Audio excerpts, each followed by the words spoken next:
Recording in progress. 네, 금요 집회에 오신 여러분들을 주님의 이름으로 환영합니다. 우리 기도하고 금요 집회 시작하겠습니다. 사랑과 은혜의 하나님, 또 주님께서 우리에게 맡기신 일상의 삶을 성실히 살아가다가 금요일을 맞이하여 주님 앞에 나온 우리 영혼들을 축복하여 주옵소서. 그들의 모든 일주일 동안에 있었던 스트레스와 피로를 하나님께서 다 제거하여 주시고 주님이 주시는 놀라운 평안과 기쁨으로 이 금요 집회 시간 동안 채워 주시옵소서. 찬양 받으실 주님, 하나님 이 시간 우리의 찬양 받아 주시고 우리에게 당신의 진리의 말씀들을 말씀하여 주시고 그 말씀을 통하여 하나님께 더욱 가까이가 주님께서 주시는 구원과 기쁨과 평안과 자유를 누리는 귀한 시간으로 인도하여 주옵소서. 우리 주 예수 그리스도의 이름으로 기도드렸습니다. 아멘. 함께 찬양하겠습니다.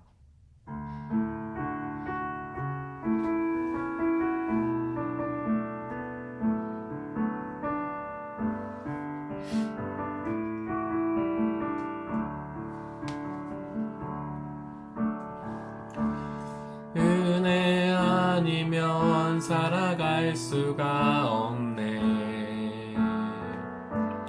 호흡마저도 다 주의 것이니 세상 평안과 위로 내게 없어도 예수 오직 예수뿐이네.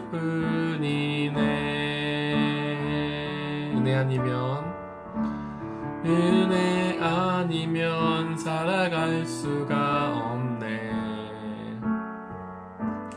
호흡마저도 다 주의 것이니 세상 평안과 위로 내게 없어도 예수 오직 예수뿐이네.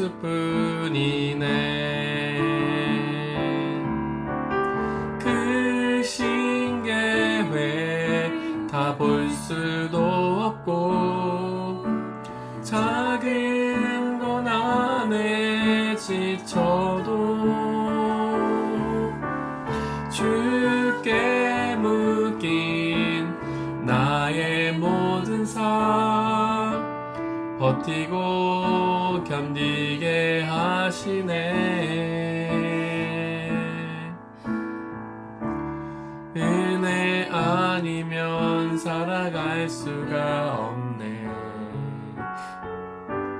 나의 모든 것 다 주께 맡기니 참된 평안과 위로 내게 주신 주 예수 오직 예수뿐이네. 은혜 아니면 살아갈 수가 없네. 은혜 아니면 살아갈 수가 없네. 호흡마저도 다 주의 것이니 세상 평안과 위로 내게 없어도 예수 오직 예수뿐이네. 그 신계회 다 볼 수도 없고 작은 문 안에 지쳐도 주께 묶인 나의 모든 삶 버티고 견디게 하시네. 은혜 아니면 살아갈 수가 없네. 나의 모든 것 다 주께 맡기니 참된 평안과 위로 내게 주신 주 예수 오직 예수뿐이네. 오직 예수뿐이네. 오직 예수뿐이네.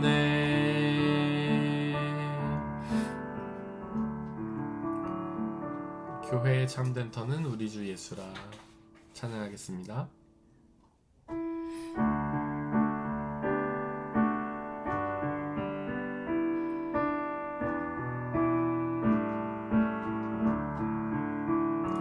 교회의 참된 터는 우리 주 예수라. 그 귀한 말씀 위에 이 교회 세웠네. 주 예수 강림하사 피 흘려 샀으니 땅 위의 모든 교회 주님의 신부라. 온 세계 모든 교회 한 몸을 이루어 한 주님 섬기면서 한 믿음 가지네. 한 이름 찬송하고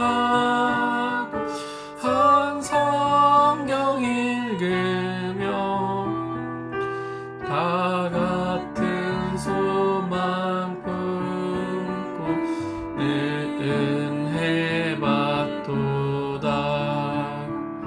땅 위의 모든 교회 주 안에 있어서 하늘의 성도들과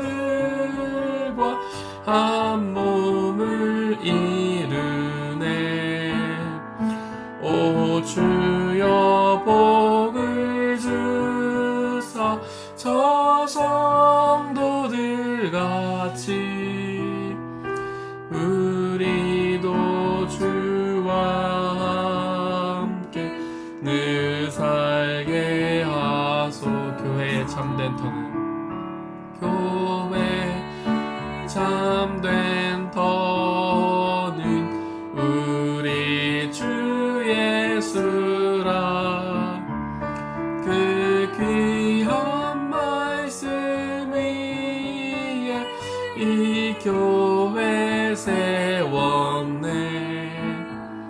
주 예수 강림하사 피 흘려 샀으니 땅 위의 모든 교회 주님의 신부라. 온 세계 모든 교회 한 몸을 이루어 한 주님 섬기면서 한 믿음 가지네. 한 이름 찬송하고 한 성경 읽으며 다 같은 소망 품고 늘 은혜 받도다.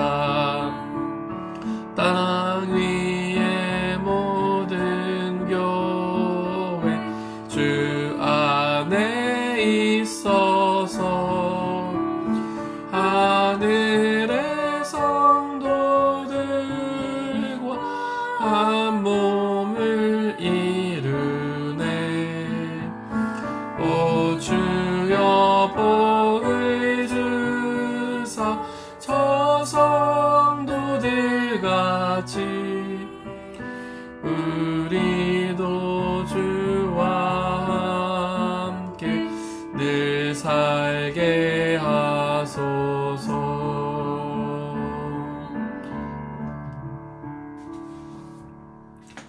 예수의 길 찬양하겠습니다.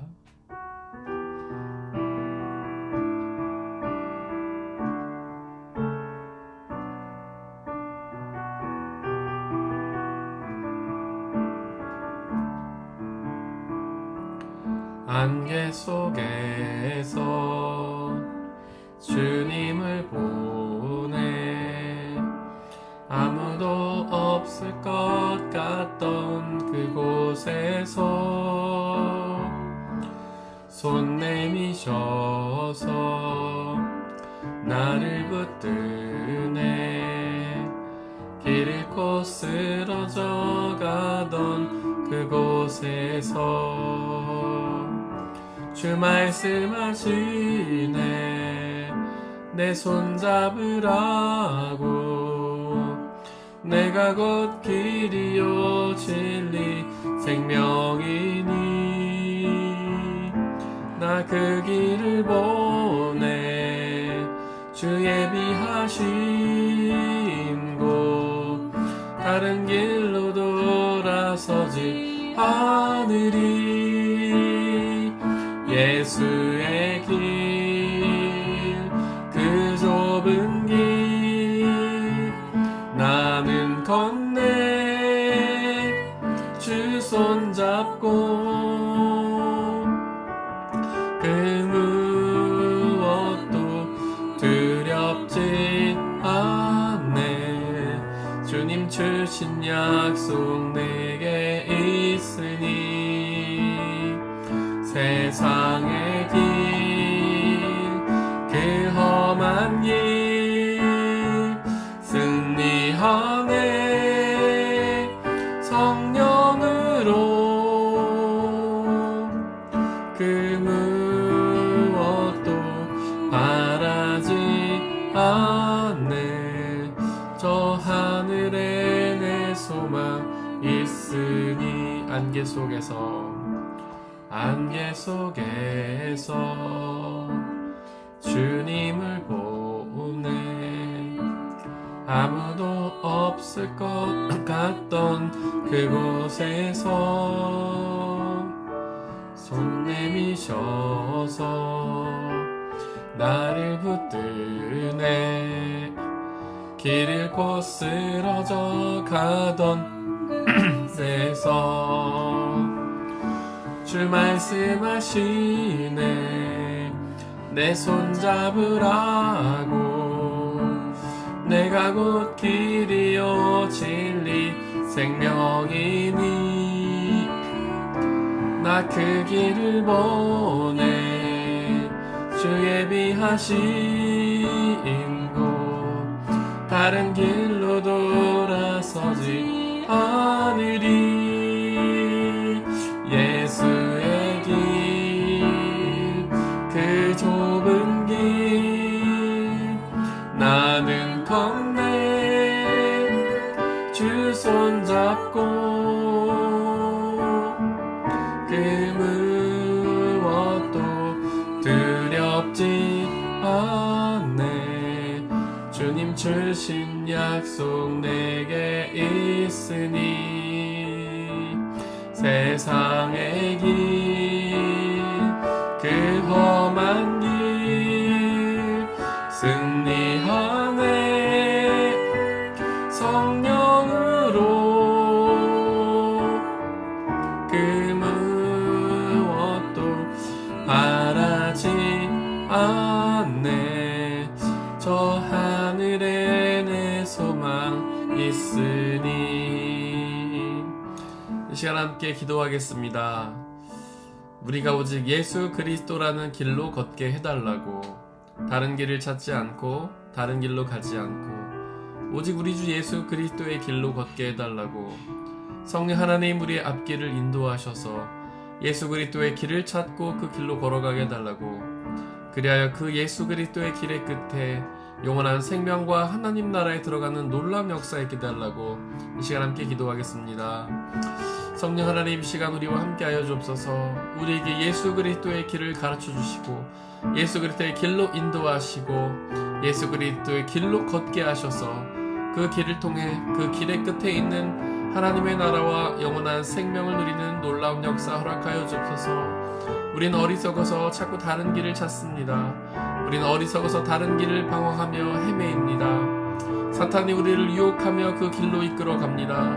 그러나 성령 하나님 우리의 마음과 생각에서 활동하시며 우리의 영을 사로잡아 주시고 우리를 오직 예수 그리스도의 길로 인도하셔서 그 길의 끝에 있는 한나라 영원한 생을 누리게 역사하여 주옵소서. 우리와 그 길에서 늘 동행하여 주옵소서. 그 길은 좁은 길이고 가시밭 길이지만 그 길을 걸을 때 늘 주님과 동행하게 하시고 성령 하나님 우리를 위로하시고 우리에게 힘을 주시고 보호해 주셔서 우리가 늘 예수 그리스도의 그 길을 성령의 도우심을 통해 끝까지 걸어갈 수 있게 아버지 하나님 역사해 주시고 인도하여 주옵소서. 보혜사 성령 하나님 우리와 함께 계셔주시고 우리를 이끌어 주시옵소서. 하나님 그 길 끝에 예수 그리스도를 만나고 영원한 생을 누리는 복된 은혜 허락하여 주시옵소서.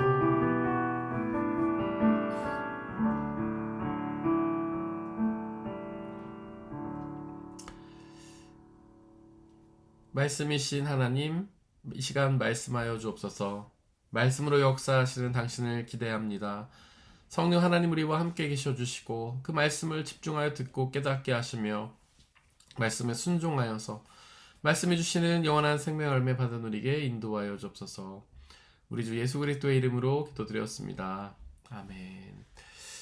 네, 저희가 지금 계속해서 누가복음 1장 15절 말씀 나누고 있습니다. 세례 요한에 대한 예언의 말씀이죠. 세례 요한이 성령으로 충만하게 될 것이다. 그렇게 천사를 통해서 예언을 하고 있습니다. 저희가 지난 시간까지 성령에 대해서 좀 이해를 했었죠. 영이라는 것은 영육혼, 우리의 몸은 영과 육과 혼으로 이루어져 있다. 그 중에 육은 우리 육신이고 영은 우리의 마음과 생각이다. 그리고 혼은 우리의 의지와 결단인데 그 영 속에 성령 하나님이 역사하시며 우리의 마음과 생각에 하나님의 마음과 생각을 집어넣어 주신다. 그러니까 우리 안에서 활동하시면서 우리의 마음과 생각에서 활동하시면서 하나님의 마음과 생각을 집어넣어 주시는 하나님, 그분이 성령 하나님이시다. 그렇게 우리가 배웠습니다. 이해했습니다. 이 성령 하나님에 대해서 저희가 좀 자세히 나누려고 하는데요. 그 성령 하나님에 대해서 성경의 곳곳에서 아주 자세히 설명을 하고 있습니다. 그 중에 이제 대표적인 부분이 바로 사도행전 2장 1절에 11절이죠. 우리가 이제 그 성경을 나눌 때에 구약은 주로 하나님, 성부 하나님의 시대, 그 다음에 신약 중에 복음서라고 하면 예수 그리스도에 관한 역사 기록을 뜻하는 것이죠. 이것을 성자시대라고 하고, 그리고 그러니까 복음서 이후에 사도행전 이후에 모든 그런 그 시대를 우리가 성령 시대라고 하죠. 그래서 구약 시대 때는 성부 하나님께서 주도권을 가시고 주도적으로 역사하시던 시대, 그것이 바로 창조고, 복음서 이후에는 예수 그리스도께서 주도권을 가시고 역사하셨는데 그 중에 가장 핵심적인 사건은 십자가 죽으심과 부활의 사건이죠. 그리고 하늘나라에 올라가셔서 다시 오심의 사건. 그리고 성령 하나님께서 그 예수 그리스도의 승천 이후에 우리 가운데서 역사하시면서 가장 먼저 하신 일은 교회를 세우신 일이고, 우리 가운데 그 예수 그리스도를 믿고 따르게 하시는 믿음을 주시고 놀라운 역사를 하시는 그 성령 시대죠. 그렇지만은 이 삼위일체 하나님께서는 창세전부터 태초부터 역사하셨죠? 죄송합니다.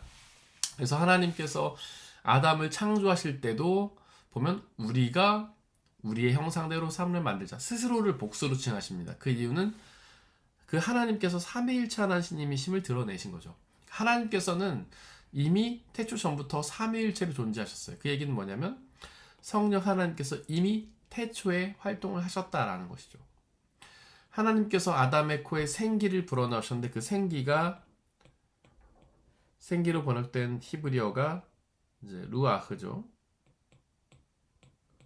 이 다른 말로 번역하면 성령 하나님이란 뜻이에요. 성령. 그러니까 하나님께서 아담의 코에 생기를 불어넣어서 창조하셨는데 그 생기가 뭐냐면 바로 성령 하나님이라는 것이죠. 성령은 나중에 우리가 자세히 나누겠지만 생명의 영이시기 때문에, 그처럼 이제 성령 하나님께서는 구약시대 때부터 이미 존재하시면서 활동을 하셨지만 그때는 이제 주도적으로 활동하시진 않았습니다. 조금 이제 간헐적으로 나오시죠. 구약 성경에 보면 간간히 성령 하나님에 대해서 나오지만 그렇게 막 많이 나오진 않아요. 예언자들이 성령의 감동을 받아서 하나님의 말씀을 선포한다든가 그럴 때 이제 종종 나오시고, 이제 구약 성경에서 그렇게 자주 나오시진 않죠. 근데 본격적으로 등장하시는 게 언제냐? 이제 그 사도행전 이후 시대죠. 물론 예수님께서 성령과 동행하신 사건 많이 나옵니다. 예수님께서 세례 받으실 때에 성령이 비둘기같이 임하셨다라든가, 그다음에 성령이 예수 그리스도를 인도하신다든지, 성령으로 어떤 역사를 행하신다든지 복음서에도 나오긴 나옵니다. 하지만 사도행전 이후에 바로 주도적인 역할을 하시는데, 그게 어떤 사건이냐면 사도행전 2장 1절에서 11절에 일어난 성령 강림 사건이죠. 바로 이때부터 성령 하나님께서 역사의 주도권을 가지시고 삼위일체 하나님 중에 가장 큰 역할을 감당하십니다. 우리가 이제 삼위일체 하나님을 그릴 때 이렇게 정삼각형으로 그리죠. 하나의 삼각형이지만 세 개의 변을 갖고 있는 것처럼 하나님은 한 분 하나님이시지만 세 분의 위격을 갖고 계시다. 가장 위에는 이제 성부 하나님, 오른쪽을 성자 예수님, 왼쪽을 이제 성령 하나님, 우리가 보통 이렇게 그리는데, 성부 하나님은 창조주죠. 다른 말로 하면 아버지. 성자 예수님은 우리가 뭐라고 부르냐면 화해주라고 부릅니다. 화해주. 십자가에서 우리의 죄를 대신해 죽으심으로 죄 때문에 분리되었던 하나님과 우리 사이의 관계를 다시 화해시키시는 분, 그 예수님을 화해주라고 합니다. 그다음에 성령 하나님을 우리가 구속주라고 합니다. 예수 그리스도께서 십자가에 이루신 구원을 우리의 안에서 역사하시면서 완성해 가시는 하나님, 그래서 우리가 성령 하나님을 구속주라고 합니다. 사도행전에 보면 이런 말씀이죠. 누구든지 성령 하나님이 아니고서는 예수 그리스도를 주라고 고백할 수 없다. 다른 말로 바꾸면 예수님을 주님이라고 고백할 수 있는 것은 오직 성령 하나님의 역사다라는 거예요. 우리가 성령 받지 않으면 예수님을 주님이라 고백할 수 없는 거예요. 반대로 우리가 예수님을 주님이라고 고백할 수 있다면 성령 받은 것이죠. 그렇게 우리에게 믿음을 주시는 분, 그게 성령 하나님이에요. 우리는 이제 성령 충만이라는 어떤 감정이라고 조금 이해해요. 뭔가 오해해요. 뭔가 이렇게 엑스터시 같은 느낌, 막 뭉클한 느낌. 그러나 성령 하나님의 우리 안에 계시다는 증거는요, 그런 감정이 아닙니다. 바로 예수님을 주님, 나의 구주로 고백할 수 있다는 것. 근데 예수님을 그렇게 구주로 고백할 수 있다고 하는 우리의 감정 상태는 늘 막 그런 어떤 감정적으로 흥분된 상태만은 아니죠. 늘 기쁠 때만은 아니에요. 슬플 때도 힘들 때도 우리는 예수님을 주로 고백할 수 있어요. 그 얘기는 뭐냐면 성령 하나님의 역사와 감정은 별개다. 그렇게 어떤 뭉클한 감정, 뭔가 충만한 감정이 성령 충만은 아니다. 다른 말로 해서 우리가 예수님을 우리의 주님으로 고백할 수 있다면 우리는 성령 충만한 사람이다. 날마다 하나님의 뜻을 구하고 하나님의 말씀을 묵상하고 하나님께 기도와 간구의 교제를 나누는 그 사람이 바로 성령 충만한 사람이라는 거죠. 그렇게 구속주이신 성령 하나님께서는 우리 안에서 역사하시면서 우리에게 믿음을 주시고 그 믿음을 굳건하게 이끌어 가시고 그리고 결국엔 하나님 나라에 들어가게 하시기 때문에 그분은 이제 우리의 구속주이신 것이죠. 그럼 사도행전 2장에 보면 그 성령 하나님께서 주도적으로 역사하시는 장면이 나옵니다. 보니까 오순절이 되었다고 합니다. 우리가 이제 오순절에 이제 성령이 강림했기 때문에 오순절 성령 강림 사건이라고 불러요. 그래서 어떤 이제 교단에는 성령 강림절을 오순절이라고 부르는 데도 있어요. 어떤 목사님들이나 어떤 교단에서. 근데 이거는 사실 정확한 표현은 아니라고 저는 생각해요. 왜냐면 오순절은요, 유대인의 절기거든요. 이스라엘 사람들의 절기예요. 오순절은 어떤 때냐면 그냥 이렇게 그 뭔가 추수를 거두고 하나님 앞에 감사를 드리는 그런 절기가 오순절이에요. 근데 이때에 성령 강림이 일어났기 때문에 우리가 오순절 성령 강림이라고 부르는 거지, 성령 강림절을 오순절이라고 부르는 것은 정확한 표현 아니에요. 우리는 성령 강림절이라고 불러야 합니다. 어쨌든 오순절이 되어서 한 곳에 모여 있었어요.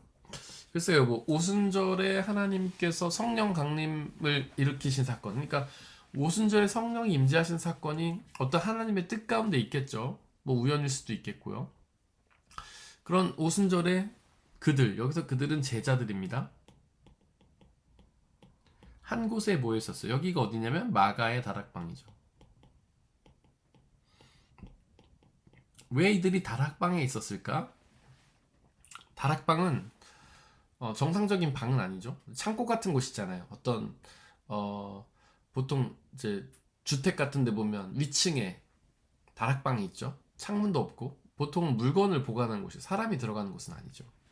근데 여기 이제 제자들이 이곳에 모여 있었대요. 이곳에 120명 정도가 모여 있었다고 하죠. 그러니까 굉장히 마가의 집이 엄청 컸나 봐요. 120명이 한 군데 들어가려고 하면, 그것도 다락방에 들어가려고 하면 굉장히 커야 되죠. 우리 교회가 제 생각엔 한 120명 정도 들어가면은 꽉 차는 교회입니다, 저희가. 보통 제가 주일에 의자를 세보면 80석에서 100석 가까이 이 정도 이제 세워져 있는데, 마가의 다락방이 저희 교회 본당 정도의 크기인 것 같아요. 굉장히 큰 집이죠. 여기에 모여 있었어요. 왜 모여 있었냐? 그것도 정상적인 방이나 뭐 야외가 아니라 마가의 다락방에 모여 있었을까요? 이들은요, 두려워하고 있었기 때문이죠. 두려움. 이들은 지금 고아와 같은 느낌을 가지고 있었어요. 왜냐하면 예수님의 제자들이에요. 예수님이 십자가에 달리셨을 때 예수님 앞에 흩어졌던 제자들이죠. 예수님이 부활하시고 나서 예수님이 이 제자 저 제자 찾아다니면서 그들을 다시 한 곳으로 모으셨어요. 그래서 부활의 예수님을 보고 다시 모인 제자들이에요, 이 사람들은. 근데 예수님께서 다시 하나님 나라에 올라가신다고 말씀하셨어요. 그때 이들이 느꼈을 감정 한번 생각해 보세요. 예수님께 모든 것을 걸었던 사람들이죠. 예수님이 돌아가시자 두려움에 사라졌던 사람들이에요. 언제 잡히면 죽을까 두려워하던 사람들이죠. 근데 예수님이 부활하셨기 때문에 그 예수님을 믿고 의지해서 다시 모인 거예요. 근데 예수님이 하나님 나라에 올라가신대요. 승천하신대요. 그러니까 이들이 느꼈을 감정은 고아와 같은, 아버지가 없는 고아와 같은 감정이죠. 성경 그렇게 말합니다. 그들의 감정이 고아와 같았다. 그리고 두려웠겠죠. 그들도 곧 있으면 예수님처럼 붙잡혀가서 죽을지 모른다는 두려움에 사로잡혀 있었어요. 그래서 그들은 마가의 다락방에 모여 있었던 거예요. 근데 이들이 뭘 했냐면 여기서 기도를 했을 것이라고 이제 추정이 됩니다. 왜냐하면 예수님께서 이들에게 약속을 한 가지 해주시는데 그게 뭐냐면, 내가 올라가는 대신에 성령 하나님을 너에게 보내주겠다. 성령 임재의 약속을 하고 올라가시거든요.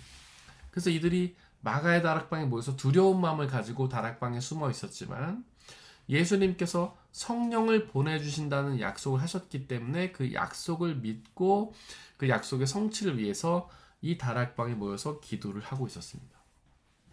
그때에 갑자기 하늘에서 세찬 바람이 부는 듯한 소리가 나더니 그들의 앉아있는 온 집안을 가득 채웠다. 이게 성령 임재를 뜻하는 거예요. 두 번째 보니까 불길이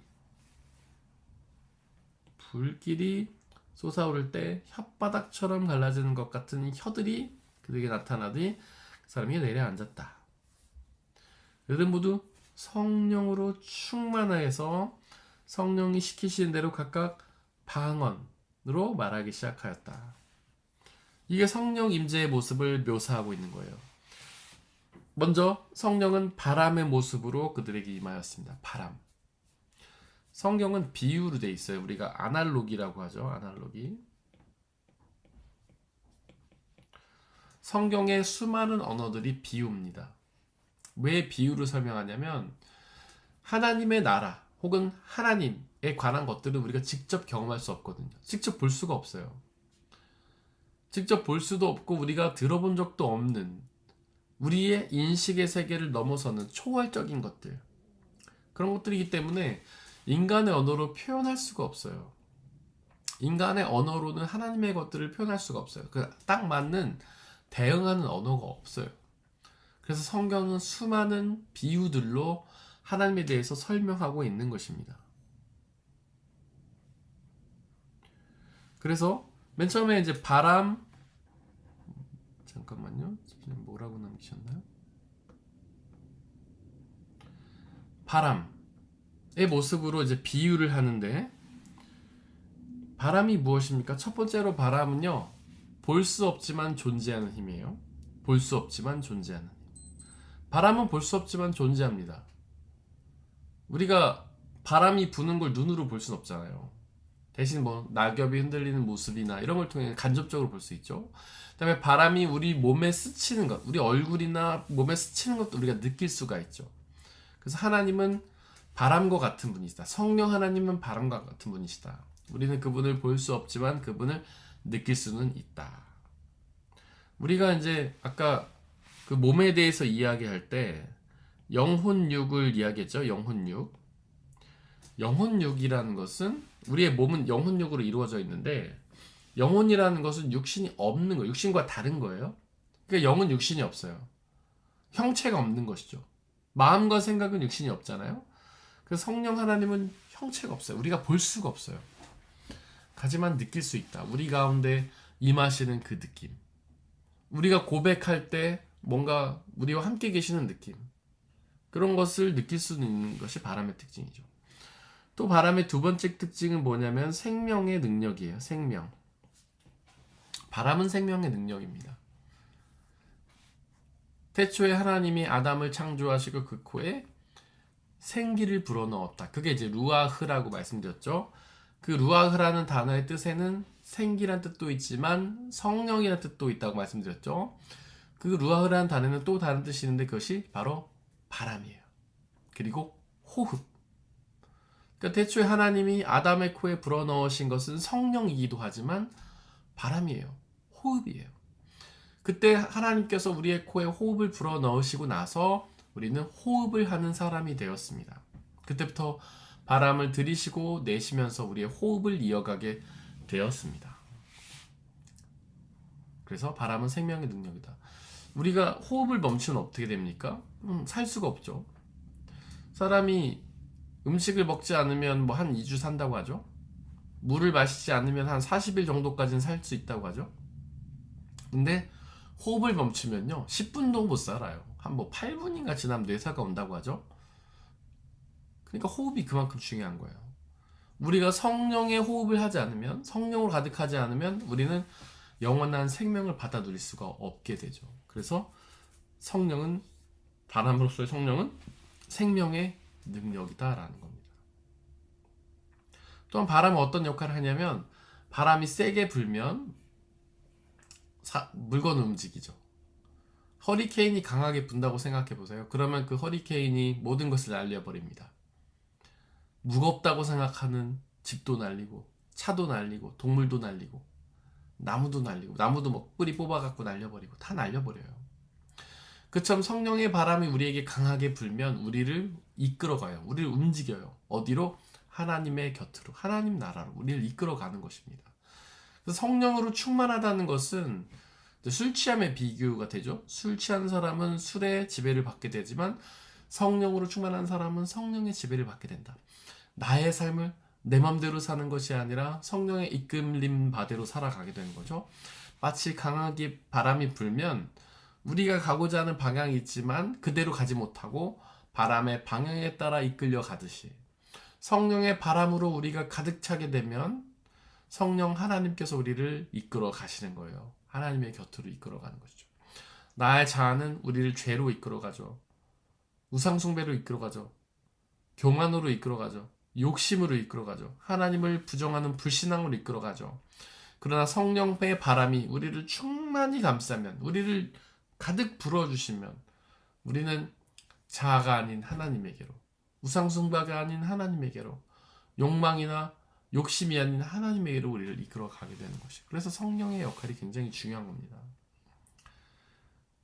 우리가 구원을 얻는다, 구원을 받는다라고 표현을 하죠. 구원은 하나님이 주시는 거예요. 우리가 우리의 노력으로 얻을 수 없는 거예요. 그래서 우리가 구원을 은혜라고 하죠. 성령 하나님께서 우리를 사로잡아 주시면 우리를 하나님께로 이끌어 가게 해주셔서 구원이라는 그 은혜의 선물을 받아 누리게 되는 겁니다. 우리의 능력으로 받는 것이 아니에요. 두 번째로 성령은 불이에요. 불. 불로서의 성령님. 이것도 마찬가지로 상징이죠. 진짜 불이라기보다는 불의 특징을 가지고 있다는 거예요. 불이 어떤 특징을 갖고 있습니까? 불은 첫 번째로 태우는 것이죠. 성령의 불은 우리를 태웁니다. 무엇을 태울까요? 우리의 죄를 태워요. 우리의 죄된 자아를 태워요. 두 번째로 불은요, 변화시키는 힘이에요. 불은 변화시켜요. 산불이 났다고 생각해 보십시오. 산불이 난 산은요, 그 전의 모습과는 다른 모습이에요. 그 전에는 나무도 막 있고 그런 모습이지만 불이 휩쓸고 지나간 산은요, 그 나무가 다 제대로 변해버리죠. 대장장이가 칼이나 도끼를 만들 때 어떻게 합니까? 뜨거운 불 속에 집어넣어가지고 달군 다음에 꺼내서 망치로 두들겨요. 불은 변화시키는 힘이기 때문에 그래요. 그것을 불에 달구지 않고 아무리 두들겨봤자 절대 모양이 변하지 않습니다. 불에 달궈야만 그 모양이 변하는 거예요. 성령의 불은 우리를 변화시킵니다. 죄의 자녀에서 하나님의 자녀로 변화시켜요. 우리가 예수님 믿고 나면 가장 이제 큰 고민이 뭐예요? 변화되지 않는다는 거죠. 성경은 변화를 말하고 목사님도 변화를 말하고 교회도 변화를 말하지만 실제 우리는 잘 변화되지 못해요. 왜냐하면 우리의 힘으로 변화되려고 하기 때문에 그래요. 우리의 힘으로 뭔가 도덕적인 존재가 되려고 하기 때문에 그래요. 하지만 그거는 불가능해요. 우리의 변화는 오직 성령 하나님의 역사로만 가능합니다. 근데 여기서 주의할 것은 성령 하나님이 우리를 도덕적인 존재로 변화시킨다는 뜻은 아니에요. 하나님의 자녀로 변화시킨다는 거죠. 우리가 하나님을 온전히 믿는, 더 이상 죄에 빠지지 않고 예수 그리스도를 온전히 믿고 따르는 하나님의 자녀로 변화시킨다는 것이에요. 그래서 이 두 개를 자꾸 이렇게 우리가 등치시키면 오류에 빠집니다. 우리가 예수님 믿으면 도덕적으로 될 수 있어요. 하지만 갑자기 막 되는 건 아니에요. 예수님 믿자마자, 성령 충만하자마자 갑자기 도덕적인 존재가 될 수 있는 것은 아니에요. 그걸 이제 여러 신학자들이 그런 비유를 통해서 말을 했는데, 그러니까 예를 들자면 예수님을 믿지 않고도 도덕적인 사람이 있죠. 근데 예수님을 믿어도 도덕적이지 못한 사람이 있어요. 왜 그러냐면 그게 뭐 본성이 그럴 수도 있고요. 자라는 환경 때문일 수도 있어요. 예를 들어서 마피아 집안에서 태어났다고 생각해 보십시오. 근데 그 사람은 예수님을 믿고 나도 도덕적 존재가 되는데 굉장히 오랜 시간이 걸려요. 왜냐하면 그는 어려서부터 태어나서 사기치고 도둑질하고 강도질 하는 거를 보고 자랐거든요. 그걸 당연하게 생각하는 집안에서 자랐거든요. 만약에 어린 나이에 그가 뭔가 남의 것을 뺏어왔다면 칭찬받았을 겁니다. 거짓말을 치고 막 이렇게 했다면 칭찬받았을 거예요. 왜냐면 그런 집안이니까요. 그래야 그 집안에서 성공하고 그 업계에서 성공하니까요. 그러니까 그는 어려서부터 도덕적인 교육을 받지 못했기 때문에 그가 갑자기 예수 그리스도를 믿는다고 도덕적인 존재가 될 수는 없어요. 아주 오랜 시간이 걸리겠죠. 근데 교육자 집안이었다고 생각해 보십시오. 완전 도덕적인 집안, 윤리적인 집안에 태어났어요. 그럼 철저히 막 교육을 받고 태어났어요. 그런 사람들은 예수님 믿지 않아도 도덕적이에요. 예수님 믿고 나면 더욱 완벽한 도덕적인 존재가 되겠죠. 그래서 예수님을 믿는 것과 도덕적인 것은 일치되지 않아요. 우리가 예수님 믿으면 의로운 존재가 된다고 하죠. 여기서 의라는 것은 어떤 정의로운 존재, 도덕적인 존재를 뜻하는 게 아니에요. 완전한 믿음의 존재, 예수 그리스도를 완전히 믿고 의지하는 존재가 된다는 것이죠. 물론 그렇게 예수님 믿고 의지하면 우리는 서서히 성화라는 과정, 그러니까 거룩하게 되는 과정, 하나님 예수 그리스도를 닮는 과정을 통해서 어느 정도 도덕적인 존재가 될 수는 있지만은 완전히 똑같은 것은 아니다라는 겁니다. 자, 그래서 불길, 성령의 불이라는 것은 그렇게 우리의 죄를 태우는 것이고 우리를 변화시키는 힘이에요. 근데 그 다음에 여기서 또 하나의 특징이 나오는데 성령을 혓바닥에 비유합니다. 혀로서의 성령은 어떤 걸 뜻할까요? 혀는 우리의 몸에서 어떤 역할을 감당합니까?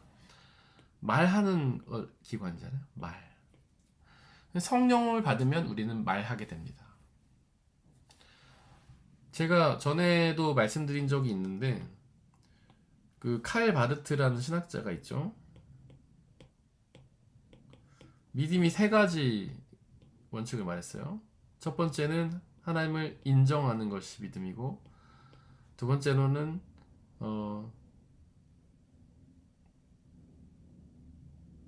인식하는 것, 하나님을 알아가는 것이 믿음이고, 세 번째로는 고백이 믿음이다. 이게 세 가지. 예수 그리스도를 나의 주로 인정하는 것. 예수 그리스도를 살아계신 하나님으로 인정하는 것. 첫 번째. 두 번째로 그 예수 그리스도를 알아가는 것. 인식하는 것. 그것이 믿음이고, 세 번째로 고백하는 것이 믿음이다라고 했어요. 믿음은 그런 말씀도 있잖아요. 사람은 마음으로 믿어 의에 이르고 입으로 고백해서 구원에 이른다. 왜냐하면 고백이 믿음이기 때문에 그래요. 그런데 이 고백을 누가 하게 하느냐? 성령 하나님께서, 혀로서의 성령 하나님께서 우리에게 하게 하신다는 거예요. 성령이 하나님이 오시면 우리가 예수 그리스도를 주를 고백하게 됩니다. 그 고백이 바로 믿음의 고백. 그 성령 하나님 우리가 예수 그리스도를 믿게 하시니까 고백하게 하는 것이죠. 우리가 일상에서도요, 믿으면 고백하게 돼요. 뭐 사랑하면 말하게 되기도 하지만, 내가 저분을 믿는다라고 고백하게 되죠. 그분을 믿으면. 그분을 사랑한다고 고백하게 되죠. 그런데 여기서 보니까 혀가 그들에 나타나서 성령이 충만하게 되어서 성령이 시키시는 대로 각각 방언으로 말하기 시작하였다라고 되어 있어요. 방언. 그 다음에 여기 보면 각주 1번이라고 달려 있습니다. 여러분들이 1번 각주 성경에서 보시면 뭐라고 되어 있냐면 다른 언어 이렇게 되어 있어요. 그 다음에 뭐 성경 그 홈페이지, 대한성서공회 홈페이지라든지 뭐 앱을 보시면 1번을 클릭을 딱 하면 다른 언어로 이렇게 번역이 되어 있어요. 다른 언어. 성경에는 방언이 두 가지가 있습니다. 첫 번째로는요, 천사의 언어로서의 방언과 두 번째로는 다른 언어. 다른 언어. 천사의 언어로서는 헬라어로 글로사라고 하고, 다른 언어는 디알렉토스라고 해요. 이게 사실 둘 다 다른 말인데, 우리나라 성경은 둘 다 이걸 방언이라고 번역을 해놨어요. 그러니까 좀 헷갈려요. 근데 원어로 보면 다른 단어를 쓰고 있어요. 천사의 언어로서의 방언과 외국어로서의 언어. 성경은 이 두 가지 언어가 나옵니다. 둘 다 성령 하나님의 역사예요. 천사의 언어로서의 방언은 우리가 흔히 아는 거죠. 뭔가 기도를 할 때 우리가 알 수 없는 언어로 기도를 하게 되는 것. 그것이 이제 천사의 언어로서의 방언이에요. 이거의 역할은 뭐냐면 더 깊은 기도, 우리가 미처 깨닫지도 못하는 하나님의 뜻을 구하게 하시기 위해서 주시는 거예요. 우리는 하나님을 완전히 인식할 수 없잖아요. 그래서 우리가 우리의 생각으로 기도하다 보면 제한적이에요. 시간이 얼마 안 걸려서 끝나요. 그때 방언으로 기도하면 더욱 깊은 기도를 할 수 있죠. 근데 사도 바울은 뭐라고 하냐면 이 방언보다는 예언하라고 그렇게 우리에게 추천해줘요. 방언보다는 예언하라. 성경에서 예언은 하나님 말씀 뜻하죠. 그러니까 방언, 천사의 언어로서 기도하기보다는 하나님의 말씀을 가지고 기도해라. 그 이유는 뭐냐면 방언은요, 아무도 이해하지 못하기 때문에 그래요. 듣는 사람도 이해하지 못하지만 심지어 기도하는 사람도 그걸 몰라요. 그러니까 기도로 통해서 하나님 뜻을 이루는 데는 도움이 되지만 본인은 덕이 안 되는 거예요. 기도를 이해하지 못하니까. 그 다음에 신앙 공동체에서도 덕이 안 돼요. 그리고 초대교회에서는요, 방언하는 사람이 자기의 방언을 자랑했어요. 나 방언할 수 있어. 너 방언 못하지. 나는 신앙이 이만큼 훌륭해 하면서 은근히 사람들하고 비교하고 자신을 막 자랑하던 사람들이 있었어요. 바울은 그런 사람들이 교회에 해치는 것을 막기 위해서 야, 방언하지 말고 예언, 하나님의 말씀으로 기도해. 하나님의 말씀 모두가 이해할 수 있기 때문이죠. 나도 이해하고 이 상대방도 이해하고. 그래서 그렇게 기도하면 교회가 더욱 풍성해지기 때문에 그런 것이죠. 두 번째, 이 방언은 다른 언어예요. 우리 이 사도행전 2장에서 봉하는 다른 언어입니다. 다른 말로 하면 외국어죠. 외국어로 말하게 된 거예요. 이거 놀라운 능력이죠. 그랬더니 보니까 5절에 보니까 예루살렘에는 경건한 유대 사람이 세계 각국에 와서 살고 있었다. 여기서 경건한 유대 사람이라는 것은 하나님을 믿는 사람들을 뜻해요. 그리고 이 사람들이 각각 자기네 지방발로 제자들이 말하는 걸 듣고서 어리둥절했다. 그러니까 디아스포라 유대인이요, 세계 각국에서 살고 있던 사람들은 디아스포라 유대인들이에요. 유대인이지만 다른 나라에서 살고 있던 사람들이에요. 그들이 제자들이 말하는 방언을 듣고 이해한 거예요. 왜냐하면 그 말이 외국어였기 때문에. 과연 이들이 무엇을 말했을까요?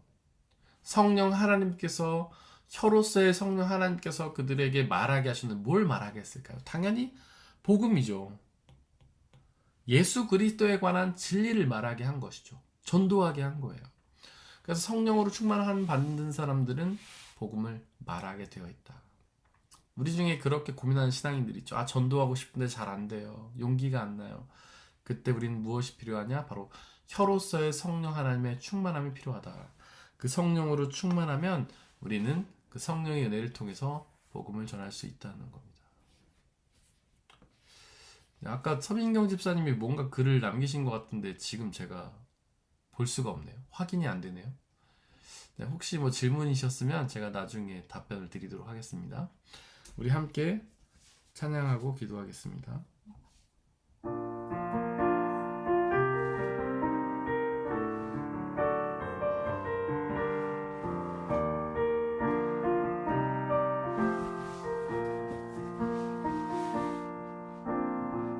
허무한 시절 지날 때 깊은 한숨 내쉴 때 그런 풍경 보시며 단식하는 분 있네. 그와 같이 너희를 버려두지 않으리. 내가 너희와 영원히 함께하리라. 성령이 오셨네. 성령이 오셨네. 내 주에 보내신 성령이 오셨네. 우리 인생 가운데 친히 찾아오셔서 그 나라 꿈꾸게 하시네. 성령이 오셨네.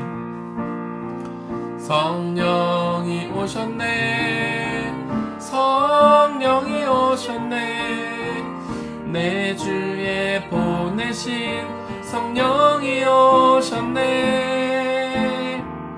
우리 인생 가운데 친히 찾아오셔서 그 나라 꿈꾸게 하시네. 이 시간 함께 성령의 충만함을 달라고 기도하겠습니다. 바람과 같은 성령님 우리에게 오셔서 참된 생명을 허락하여 주시고 우리를 예수께로 인도하여 주시고, 불의 성령님 우리에게 오셔서 우리의 죄를 태우시고 우리를 주님의 자녀로 변화시키시고, 또한 혀의 성령님 우리에게 오셔서 예수 그리스도를 고백하게 하시고 복음을 전하게 해달라고 이 시간에 성령의 충만함을 구하며 기도하겠습니다. 성령 하나님 간절히 기도합니다. 우리에게 충만히 임하여 주옵소서. 우리의 영혼에 충만히 임하여 주셔서 우리의 마음과 생각을 장악하여 주시고 우리가 오직 성령 하나님으로 충만하여 하나님의 생각, 예수 그리스도에 관한 생각으로 가득 차게 하여 주옵소서. 오직 날마다 주님만을 생각하며 주님의 뜻만을 구하며 주님을 향해 가며 주님의 뜻에 순종하며 나아갈 수 있도록 성령 하나님 우리를 이끌어 주옵소서. 우리에게 바람과 같은 성령님 주셔서 생명을 주시고 우리에게 불과 같은 성령 주셔서 우리의 하나님의 자녀를 변화시키시고 우리의 혀로서의 성령 주셔서 우리가 예수 그리스도를 고백하며 복음을 담대히 전하는 사명을 감당할 수 있게 아버지 하나님 우리에게 함께하여 주시옵소서. 그리하여 그 성령 하나님께서 우리를 예수 그리스도의 길로 이끄시고 그 길의 끝에 하나님의 나라와 영원한 생명을 누리는 참된 축복을 우리에게 허락하여 주시옵소서.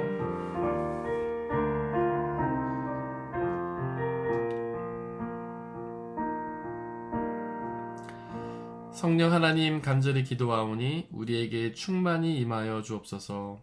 성령 하나님 우리에게 충만히 임하여 주셔서 바람 같은 성령님 우리에게 영원한 생명을 허락하여 주시고 우리를 하나님 나라로 이끌어 주시고 불과 같은 성령님 우리에게 임하셔서 우리의 모든 죄악을 태우시고 우리를 하나님의 자녀로 변화시키시며 혀와 같은 성령님 우리에게 임하셔서 예수 그리스도를 우리의 주로 고백하고 또 예수 그리스도의 복음을 우리의 이웃들에 전하는 사명을 감당하여 예수 그리스도께 주시는 참된 생명과 하나님의 나라를 누리는 복된 은혜에 허락하여 주옵소서. 이제 주말을 맞이합니다. 하나님 편히 쉬면서 예수 그리스도의 구원과 창조를 기억하게 하시고 성령님과 늘 동행하는 그런 복된 날 허락하여 주옵소서. 우리 주 예수 그리스도의 이름으로 기도드렸습니다. 아멘.